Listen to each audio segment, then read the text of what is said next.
The song that I probably have had the most feedback on my entire career so far is a song called Joy, and it's the last song on the very first hymns record I made.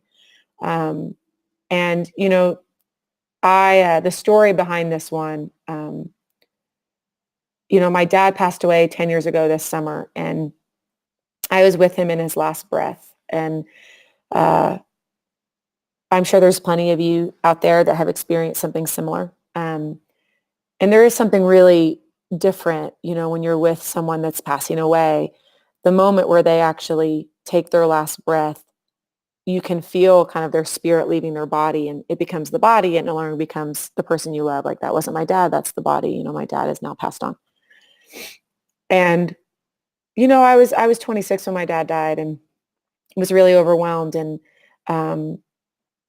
grateful that I had 26 years with him. We had a bit of a complicated relationship, but I loved him very much. And I remember walking to the piano after he passed away as we were waiting for the men from the funeral home to come and get the body. And I remember sitting down at the piano, and tears were streaming down my face. And I just started playing, a lot of these minor chords.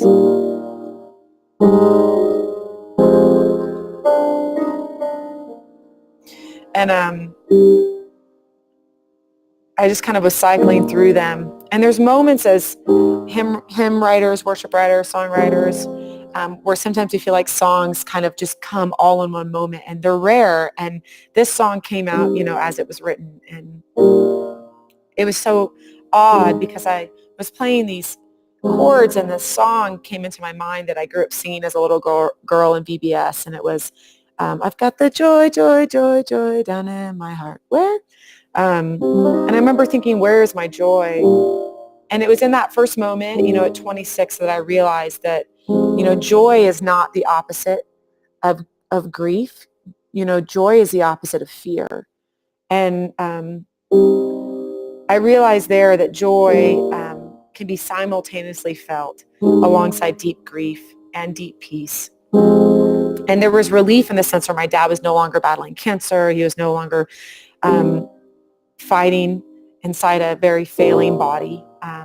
And he was released. And there was something about that really did give me a deep peace. And so this song just came out as it was written. I'm not going to sing it blasting loud because I don't want to clip the mic, but it wasn't until 6 months later that I was able to even honestly add the lyrics to It Is Well With My Soul, a portion of it at the end of the song. And if you know anything about the history of that hymn, I would encourage you guys who are exploring hymns to sometimes research, if you can, the writer's intent, because sometimes it just gives you a better context of the song, and you can use it or not use it.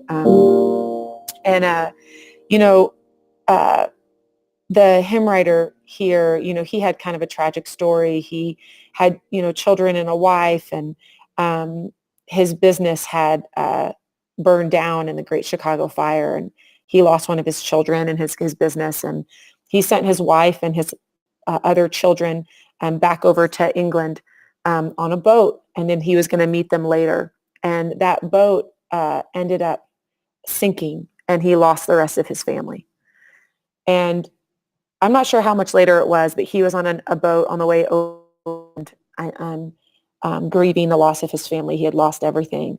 And the story is that as he was kind of floating in his boat over the same area of the sea where his wife and children had passed away and their ship had gone down, that the lyrics for It Is Well With My Soul came to him. And it really gives you such greater context when you understand the story. When he was writing these words, how much more powerful it is for someone who's actually experiencing great loss and sorrow to say these things. And for me, it wasn't honest for me to put it in the song until 6 months later. And so it made it on the recorded version of my Page CXVI record, but I have a live video of Joy by the Autumn Film, which is my old band, without this ending, because I did it probably a month or two after I lost my dad. So this song creates really strong reactions. People either really love it or they really hate it. And sometimes when you're writing, that's how you know you're doing something right. But this was just a really honest expression for me in that time. So I'm going to play it for you guys. I've got the joy, joy, joy, joy down in my heart, down in my heart. I've got the joy, joy, joy, joy down in my heart, down in my heart. And I'm so happy, so happy, so very happy.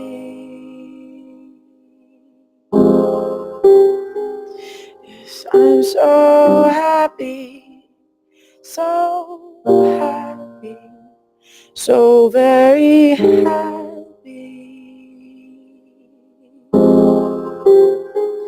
I've got the joy, joy, joy, joy down in my heart.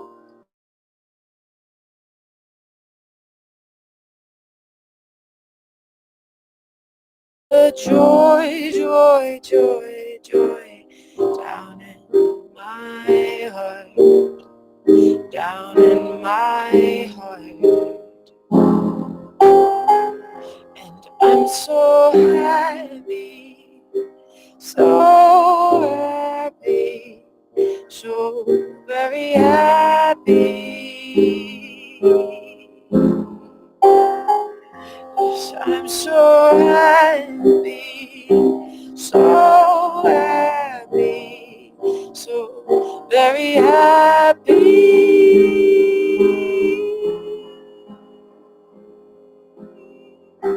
And I can't understand, and I can't pretend that this will be alright in the end.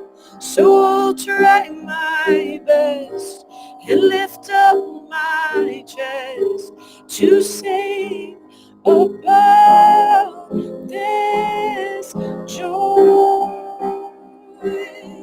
joy, joy.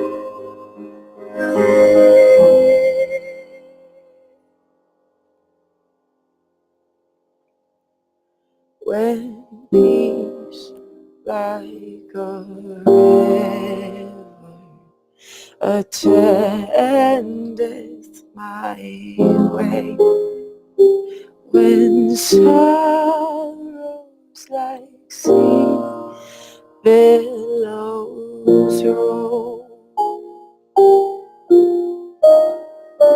whatever my lot thou hast taught me to say, it is well, it